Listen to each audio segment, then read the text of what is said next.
Welcome to Indie Authors Tell All, where independent voices take the mic. This podcast is for those engaged in or interested in independent publishing, from writing to marketing and everything in between. We're here to shine a light on real-world challenges and successes in independent publishing, straight from the people making it happen. Every other week, we chat with Bay Area Independent Publishers Association members and industry professionals who are shaping the future of publishing and redefining what it means to go indie. I'm Becky Parker Geist. I'm Judy Ann Baker. And I'm Mike Van Horn. Real stories, real challenges, real inspiration. Now, let's dive into what it takes to write, publish, and market your book, one story at a time.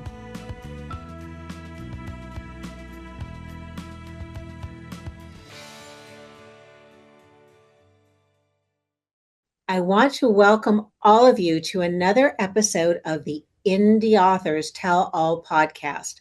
I'm one of the hosts, Judy Ann Baker, and my business is Buzzworthy Books. Today, we have special guest, Susan Kirsch, and she's going to enlighten us about how she got into writing.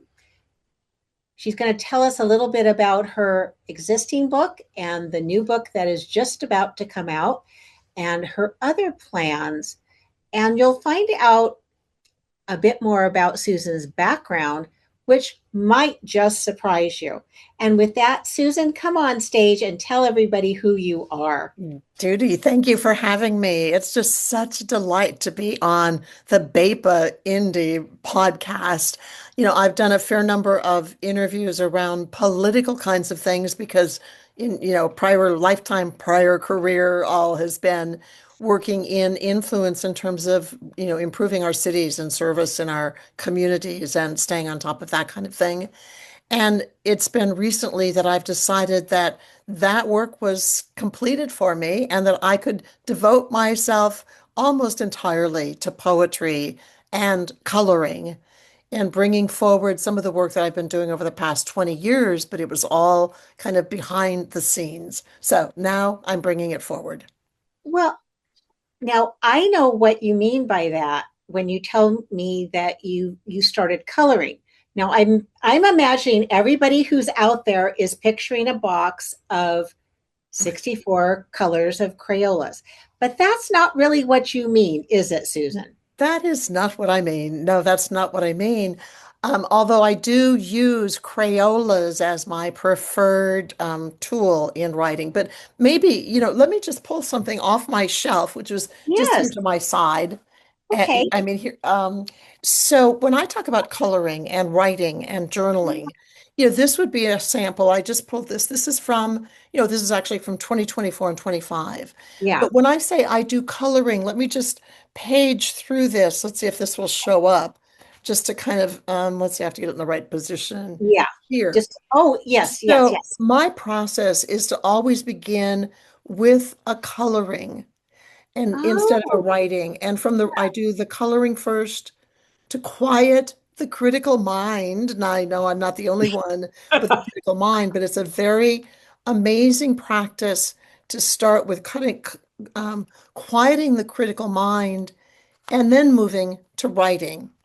And so you can see everything is the colorings are never more than one page. Yeah. They're usually done within 5 minutes or so. Mm-hmm. It is the idea of not thinking so much as creating.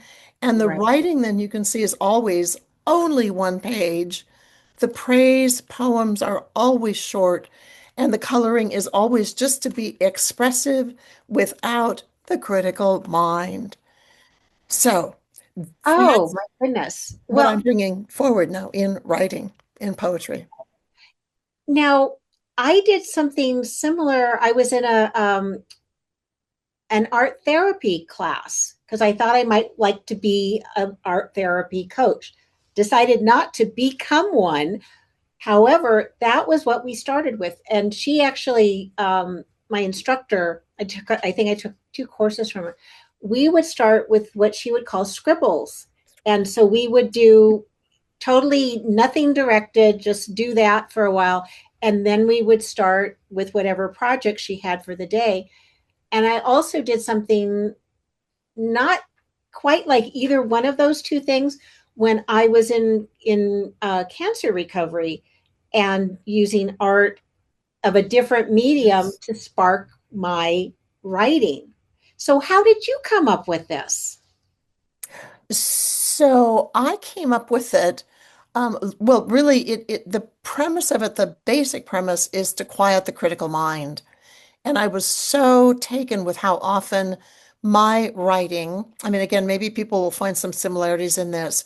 As a kid, as a teenager, I had a diary, and then I have always done a fair amount of journaling. Mm-hmm. But from the diary to the journaling, it was often like what happened today or what's happening tomorrow, or am I going to get invited to the dance, or will my clothes be okay, or all of those kinds of things that went into the diary, or then into relationships or into career in the initial journaling. Mm-hmm. And what often happened for me was that it was kind of, I was into very much of a poor me, or the anxious me, or the stressed out me, or the this might end terribly me. So it was coming to a realization is that I had an opportunity to make some changes, really was what it was. I Mm-hmm. love Jerry Jampowski, the person who started Center for Attitudinal Healing, and Mm-hmm. who wrote the book called What Love Is Letting Go of Fear. And so I Right. really started incorporating that, and I started to look to see how that transformation from how I was making my journal entries could Mm-hmm. also influence how I was living my day. So that Oh. related to the coloring was kind of going, okay, every day is a new blank page. And we Mm-hmm. get all of our history behind us, and we can worry about what's going to happen next or how we plan. But the main thing was knowing, could I face today's blank page and make something that would be interesting or fun? And all I needed to do was to start with a single line or a single color or a single scribble or a single something to see what would happen next. But to do all of that 5-minute process or so Yeah. with a commitment to bring joy and satisfaction and relax my shoulders and let it just be the way I was hoping the rest of my day would go. And Oh. from that, then I Yeah. went to doing this single page of writing, which was also, I just needed to start with one word to get a praise poem. And the idea was to look at it, look at Mm-hmm. what I was observing or what caught my attention or what was in my imagination, to be able to let that be the content of the praise poem. Okay. Well, I think it still would qualify as an ekphrastic poem because you are starting with the drawing first and then writing what you're seeing in the drawing. Am No, I? Oh, no, then no, I'm missing it completely. doesn't have to have anything to do with each Oh, other. it doesn't. On So what? occasion, it does, but more often than not, I mean, really, I am allowed to have those be totally separate experiences. The Oh. creativity of the coloring need not live up to any standard of artistry or, even discipline or insight about coloring or art through color. Whereas my poems, they are in English. They do have a kind of subject, verb, adjective, something format to them. So the writing has to live with a few more rules, but not the coloring, and they're Oh, not necessarily related. you're not connected. Okay. But why don't we explain to people what ekphrastic poetry is? Because Well, you've written it, I've written it, I love it, and I never heard the word before 3 years ago. I don't know what that word is. I need you to Oh, explain again for me what that word is. all right. I was just And looking. how do you spell it? I love it. Okay, let me get an example of it. Ekphrastic poetry is poetry inspired by something else, by usually something visual, but it doesn't have to be visual. So this collection of poems was put together. There was a contest done by California Writers Clubs, and I have two poems that were selected in this edition, and I have one in the newest edition.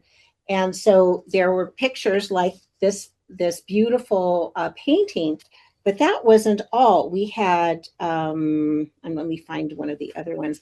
We had paintings. We had, oh, here's a lovely one. This is a different painting.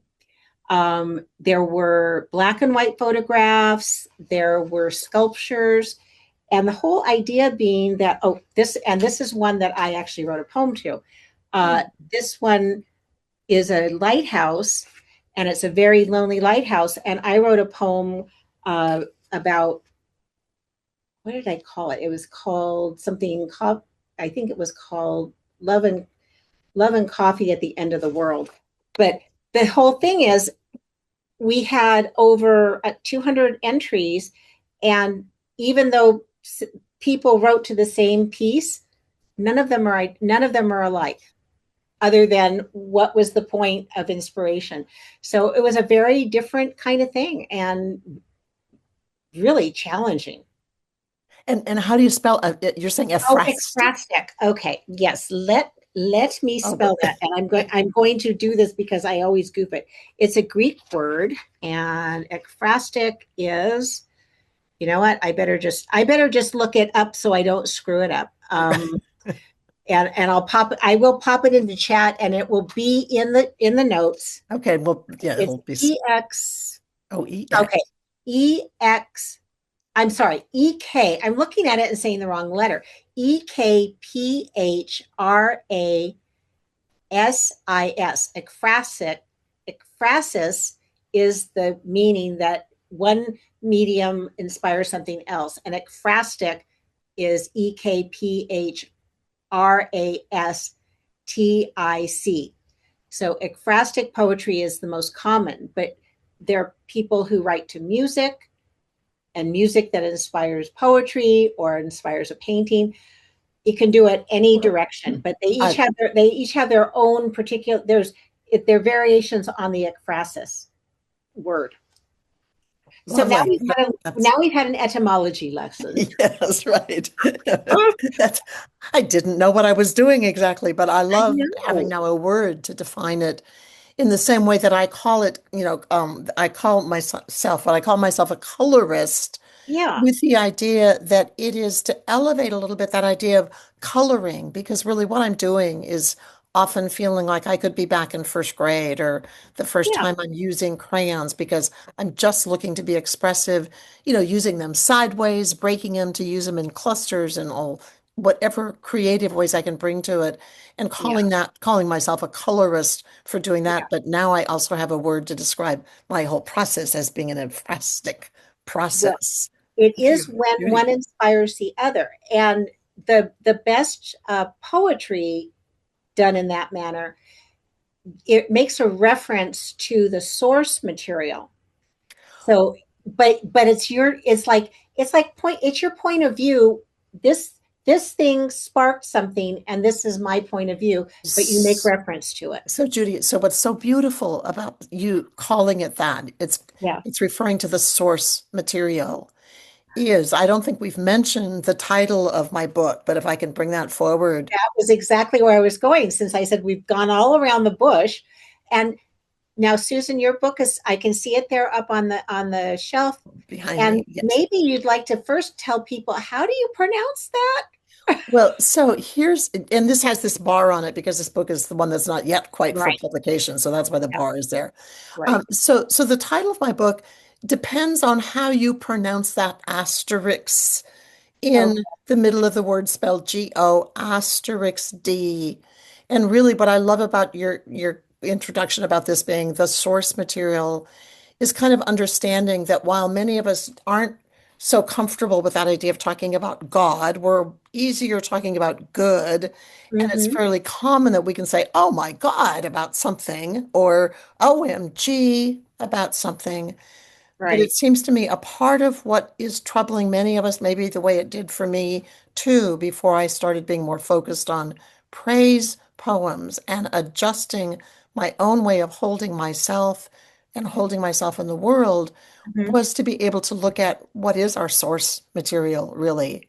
Oh, And lovely. in terms of source material, when I think about who now might be interested in the book in terms of an audience, most likely other readers will be people like me as the ones who are the recovering, I'm a recovering Lutheran or the recovering Catholics or the recovering Episcopalians or Jews, Mhm. or it Yeah. could be any of the dogma or the theology that we grew up in that we end up going, this is not working for me. And principles or practices or belief systems that have become so embedded in the theologies that we just go, that can't be true. And so we can kind of Mhm. separate literal and metaphorical, but we know there are still those too who want everything to be literal.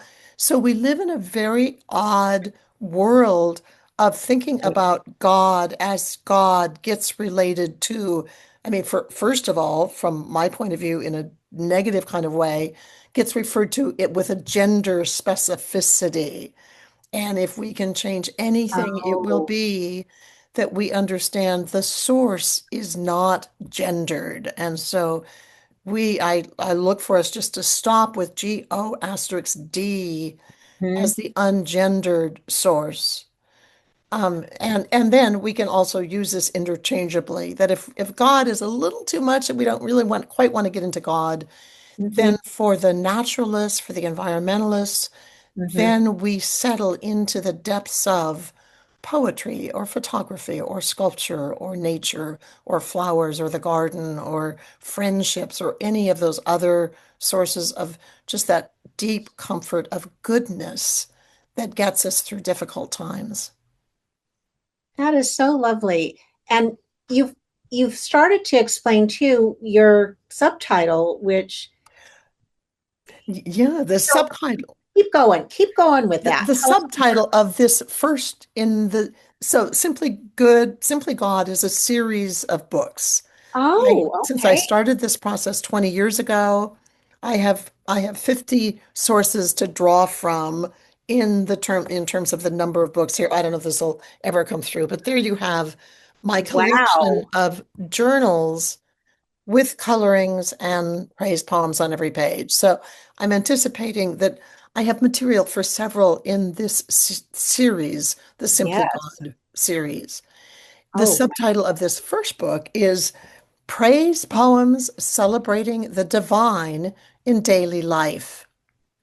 And so the book is out now. It's on Amazon. I'm not launching until April, which is National Poetry Month. So I'm kind of holding yes. back a little bit in terms of the major launch. But then the second book is also nearly ready to go to Amazon to be published soon, called so the same Simply God, and then it's going to be Praise Poems for Everyday Mindfulness. And looking Okay. in this one to also use the colorings and the poetry. And Hmm. just to say, in the book, there's not colorings on with every poem. Hmm. In the second book there will be more colorings because actually I'm getting a really positive response for people feeling encouraged themselves just to color, or it could be any kind of creative endeavor besides writing, Right. music or sculpture or just playing in the mud or playing in the garden, but Yeah. playing, bringing Yes. that quality of everyday mindfulness to doing the dishes, if we're hand washing dishes or holding a baby, or all of those ways in which mindfulness is what connects us to God and to good. As an author, you know that writing a book is not easy, and that publishing and promoting it can be even harder. Wish you had fellow authors and professionals you could learn from who would give you encouragement and guidance to get through the tough spots? That's what we offer at the Bay Area Independent Publishers Association, or BAPA. We're a volunteer-run educational community dedicated to elevating the art and the business of independent publishing. Not in the San Francisco Bay Area? No worries. We have members from all over, and we meet monthly on Zoom. For just $10 a month, you get full membership benefits.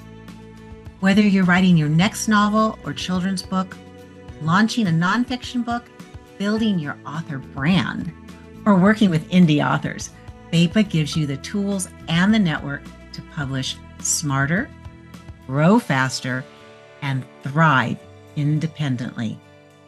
Visit BEPA.org. That's BAIPA.org and join us today. Become part of a community that understands all the challenges of indie publishing and helps you get through them. Well, carry water, chop wood. That's There what you the go. book said. That's what, yeah. Yeah, and I think Simple. we can find those types of sentiments in almost every organized religion, as well as some of us who are a little less organized in our, Yes. spiritual beliefs. So I think that's pretty marvelous.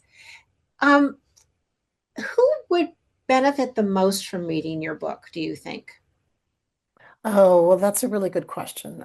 Benefit. I'll separate benefit from enjoy. So, I just did specifically. Yeah.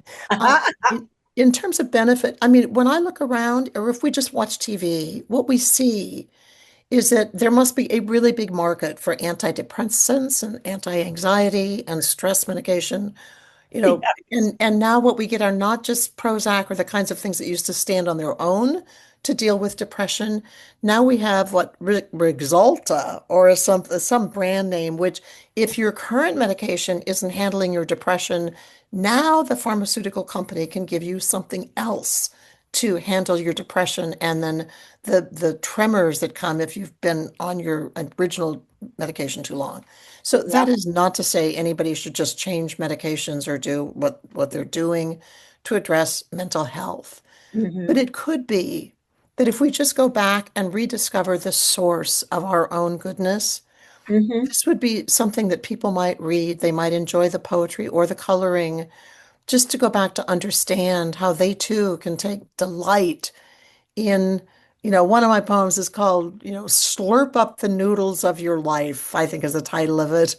Um, just I am able to bring playfulness and lightheartedness Mhm. to, what we know are really troubling times, and that is not changed, probably ever, but it seems we're more than ever people who might benefit from the book are people Mhm. who are also not just individually struggling with the things that prompt us to feel depressed or anxious, but that our environmental, global, cultural environment is Mhm. so toxic right now. So I think of people who are feeling the burden of, the wars and the violence and the destruction of the Constitution and things that are really terrifying.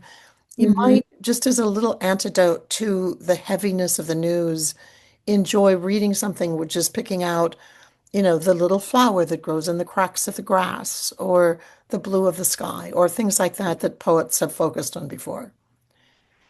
Which really then kind of brings in, I think most anybody could enjoy the poetry. And I've had more than one person say, yeah, typically I don't really read poetry. I don't like poetry, but Mhm. this I like.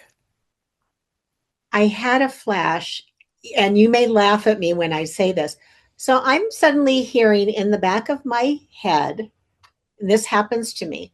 I'm having a song get triggered, and it's Alice's Restaurant. And the reason why, and I know you're smiling because I think you know where I'm going with this.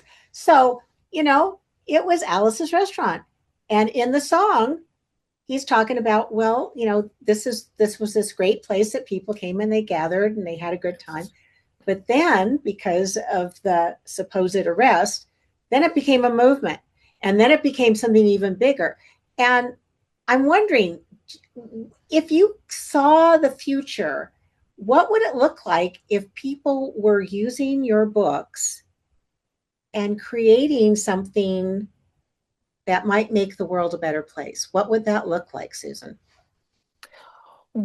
it would look fabulous. It would look beautiful, like the flowers sitting behind you, or, my book up on the shelf or whatever, the painting behind me. And what the other part of the title that I really like is the simply, that this is simply good, simply God, that we're led to believe in our culture, which is such a consumptive, you've got to buy things to be happy culture. We forget about how many things are simple, that with a mindfulness about being grateful for the simple. And we're so spoiled so often with, like, we forget about just the safety that we have in our homes. I mean, and we're seeing how that is being challenged these days. But to be grateful for those of us who can say we have safety in our homes and our neighborhoods, Right. for being able to be grateful that we've got electricity and the food in my refrigerator is staying cold and I can come home at night and turn the lights on or the air conditioning on or off, depending on Mhm. heat. To be grateful for neighbors who will keep the key to your house while you're off traveling. Just so many of the things that there should not be an exchange of money Right. for the things that can make us so deeply, deeply happy and satisfied. So it could be simple, and I think in those cultures that are more attuned to that than we are. For example, I was in Malawi, Africa, a few years ago. Malawi, where Yeah. at that time the average annual wages was, I think, $20. Annual wage, annual income, $20. And they Yeah. also are known as the warm heart of Africa. And we were welcomed with people who were singing and dancing, and we were invited to join their circle and with humor and patience, teaching us the dances to dance and sing with them. So Mm. it was, and it struck me, it was a culture that was pre-capitalist. They did not have an exchange culture so much as they were responding. If they saw a need, they responded to the need and took Mhm. great joy and delight then in the mistakes or the Yeah. experimentation of all of that. So I love your image. Thank you for bringing that image forward with it could be really simple and it could be profound as Mhm. maybe even as we find ourselves going into darker and darker times, it seems to me, at least. Yeah. It's Yeah. getting pretty turbulent and dark. That as any of us can find that spark within ourself, Right. say, I am not succumbing to the fear of what might be there so much as I can keep hope alive and can find those simple things that can keep us not only keeping ourselves on a good track, but also inspiring others to, just have the, come on, we can do this, we can do this. Absolutely. Well, I've got some authorly questions for you now. Um, what would you say is the most surprising thing you discovered as you were creating your books? Oh my gosh, that is so much work. Don't tell The most everybody that. surprising thing. It's so much work. And you might have this as a questions coming up, but I'll just jump to saying BEPA is such a resource. And, Ruth Schwartz, who has helped me so much with the publishing itself, which is enormous and so much more complicated than, I did have a book published or two books published earlier when it was really simple. Hmm. People like you who are so readily available to help with questions and ideas, and the whole format of BEPA with the monthly meeting. And I mean, that you can join for $10 a month. That is almost like being non-capitalist in it. And just the generosity of spirit and that feeling that we're all in this together, depending on which pools we jump into. But BEPA, for anybody who's thinking of wanting to get something written and published, is a really great pool to jump into with just generous, good, heartfelt people in the group. Oh, I really appreciate you saying that too, because I it's, beat you to the question, didn't I? well, I actually, no, I was, that is up to you whether you share that. But I know for myself, my reawakening to creative writing happened when I joined BEPA for a whole different reason. And then I saw all these people and I went, well, I can do that. Yes. And it's not all at once. I think that's the other thing, is that it would be like trying to swallow the ocean. You cannot possibly get all of that in you at one time. So we come, we meet, we talk, and then when you're ready, then the right lessons, Yes. are showing up. So I think that's really good. For you personally, where do you see yourself taking your book out into the world?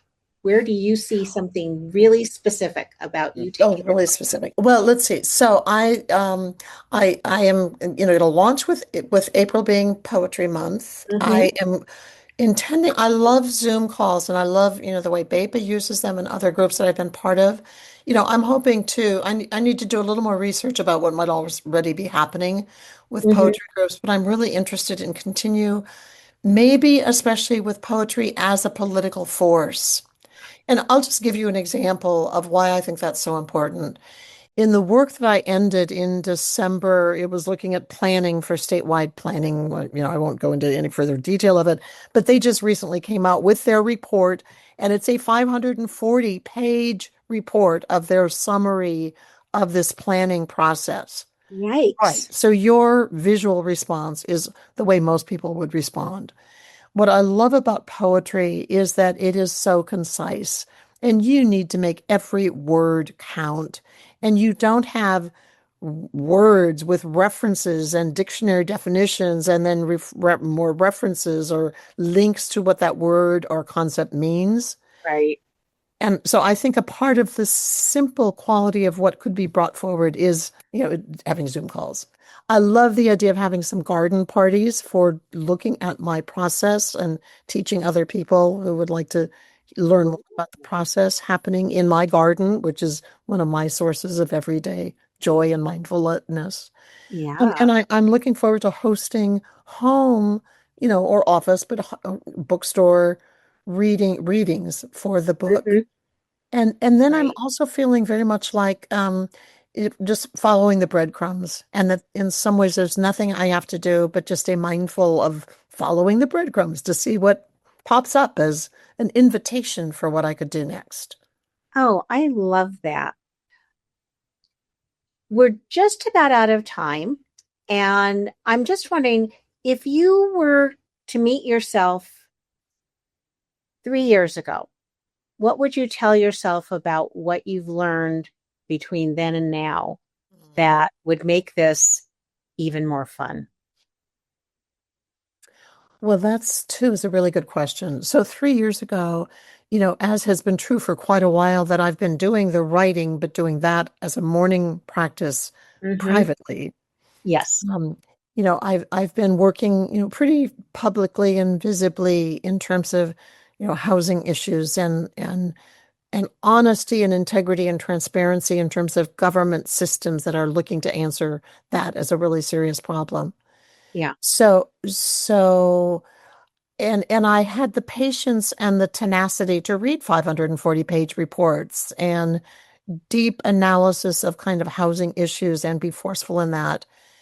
So the source of surprise and what I carry as good fortune is to having felt so deeply that part of my work was done, and that now I am released to be moving into like my next 3-year self or Yeah. long, to be embracing the uncertainty of creativity in a way that I embrace the uncertainty of what could happen in political kinds of issues. So I'm feeling I'm enjoying the idea of collect the breadcrumbs. Just pay attention, see what's there, embrace the surprises and the unexpected, with that idea of in one way or the other, it's all good, it's all God, it's all part of the source that enables all of us to have heart and meaning and movement in our lives. Oh, I love that.